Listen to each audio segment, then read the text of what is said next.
오늘은 제가 책을 읽을 때 졸거나 딴 생각이 날 때 집중할 수 있는 저만의 꿀팁 한 가지를 공유해 보려고 합니다.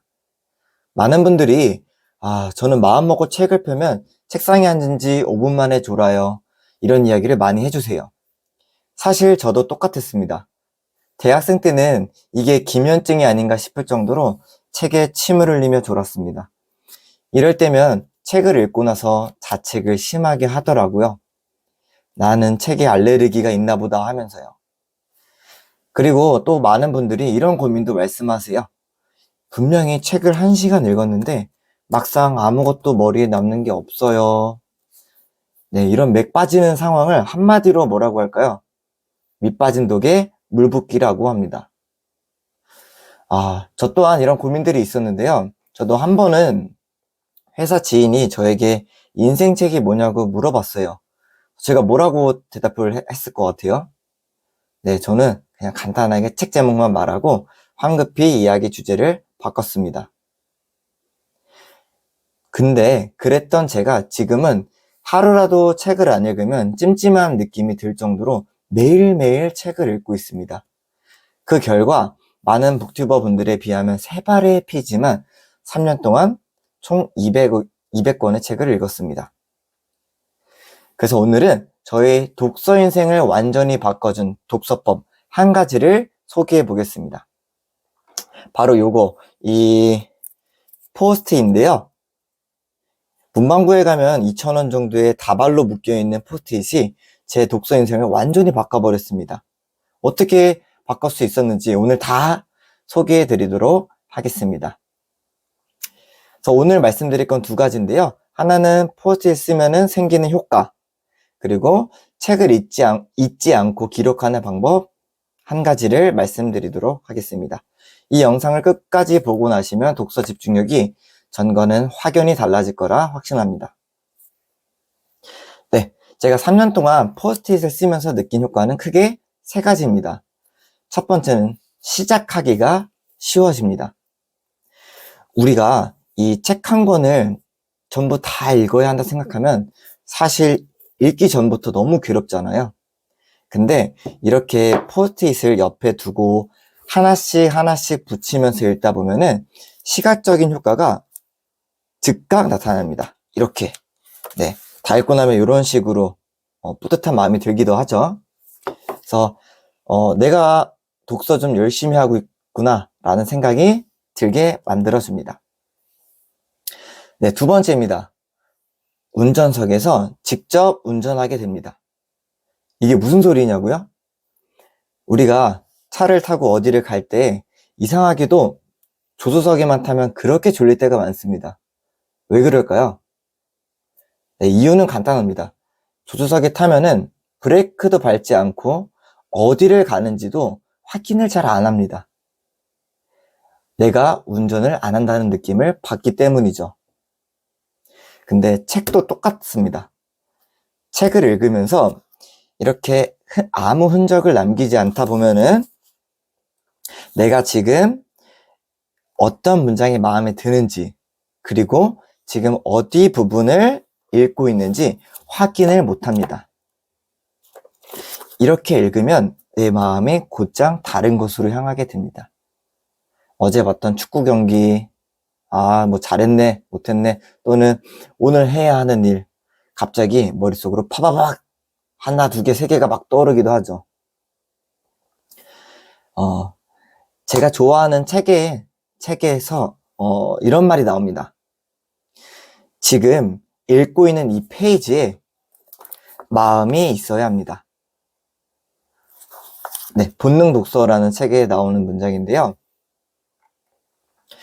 이 포스트잇은요, 이 페이지에 마음이 있게 만들어줍니다. 포스트잇은 책을 읽는 그 시간, 그리고 그 책을 읽는 그 공간에 온전히 나와 책을 읽게 만들어줍니다. 네, 3번째입니다. 이게 가장 현실적이지 않을까 싶은데요. 도서관에 빌린 책을 최대한 써먹을 수 있습니다. 저처럼 월급 받는 직장인이라면 매번 책을 사기에는 조금 부담이 되지요. 그래서 저는 도서관에 가면 한 번에 5권씩 왕창 빌려옵니다. 지금 보이는 이 책도 빌려왔는데요. 덕지덕지 붙이면서 읽었습니다. 네, 흔히 독서로 인생을 바꾼 분들의 이야기를 들어보면 책에 낙서도 하고 필기도 하고 막 접으면서 읽으라고 합니다. 당연히 그 책은 샀던 거겠죠. 근데 저는 현실적으로 그 방법을 이 포스트잇으로 가져왔습니다. 마음에 드는 문장을 발견하면 바로 저는 포스트잇을 붙입니다. 네, 이건 이따가 말씀드릴 책 리뷰 쓸 때 시간 절약에도 굉장한 도움을 줍니다.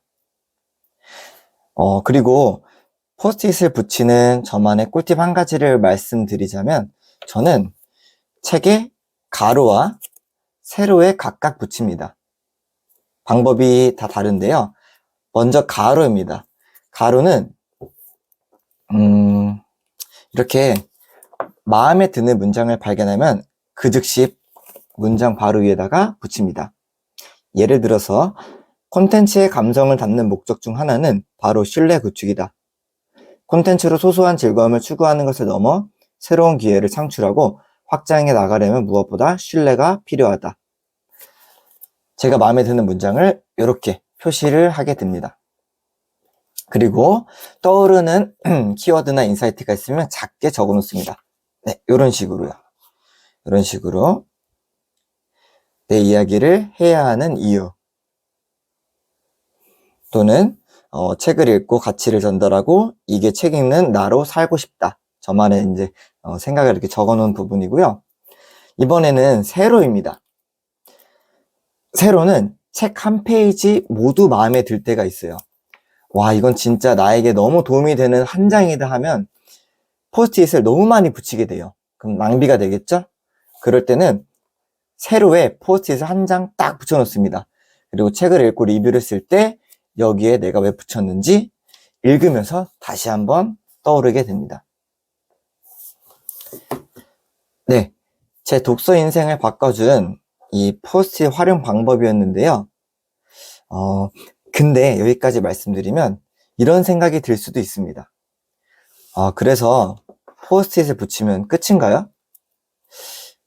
네, 그런 생각이 들 수 있어요. 맞아요. 그리고 이게 은근 포스트잇을 떼고 나면 아깝거든요. 이게 왕창 여기에 쌓여요. 그래서 최대한 활용하는 게 좋겠죠? 저는 그래서 책을 읽고 난 뒤에 블로그에 기록을 남깁니다. 맨 앞장부터 차례차례 이 포스트잇을 뗍니다. 그리고 이 문장을 그대로 블로그에 가져다 적습니다. 몇 개 적다 보면은 그 문장을 묶을 수 있는 큰 키워드가 떠올라요. 예를 들어 제가 지금 이 책을 읽고 있는데요. 핵심 메시지가 고객이 주인공이다라는 메시지거든요. 그러면 저는 큰 키워드로 고객을 선정할 수 있어요. 그러면 이 여러 군데에 고객에 관한 내용들이 담겨 있어요. 그러면 그 키워드 아래에다가 그 문장들을 차곡차곡 넣습니다. 이게 장점이 뭐냐면은 쭉 정리하다 보면은 뭔가 그럴듯하게 정리가 되는 느낌이 들어요. 그리고 발췌한 부분 밑에 저만의 생각을 간단히 정리해 두면은 딱 멋있는 책 리뷰가 완성이 됩니다. 이러면 아까 말씀드렸던 밑 빠진 독은 최소한 막을 수가 있습니다. 근데 이렇게 말씀드리지만 대부분 블로그에 글을 남기는 것을 조금 껄끄러워합니다. 이유는 내 글이 형편없어 보이기 때문이죠. 근데 제가 이렇게 책 리뷰를 남긴 지 3년이 되어 가는데요. 남들이 그렇게까지 관심이 없더라고요. 리뷰를 남기다 보면은 누가 댓글 하나 남겨줬으면 하는 마음이 생길 때가 올 거예요. 네, 저도 지금 그러고 있습니다. 네, 오늘은 제 독서 인생을 바꿔준 포스트잇 활용법에 대해서 소개해드렸습니다. 제 첫 유튜브 영상이라 부족한 점이 많았을 텐데 끝까지 시청해 주셔서 정말 감사드립니다. 다음 영상은 저의 습관을 바꿔준 인생책 한 권을 소개해 드리겠습니다. 네, 이상 책 읽는 어른이었습니다.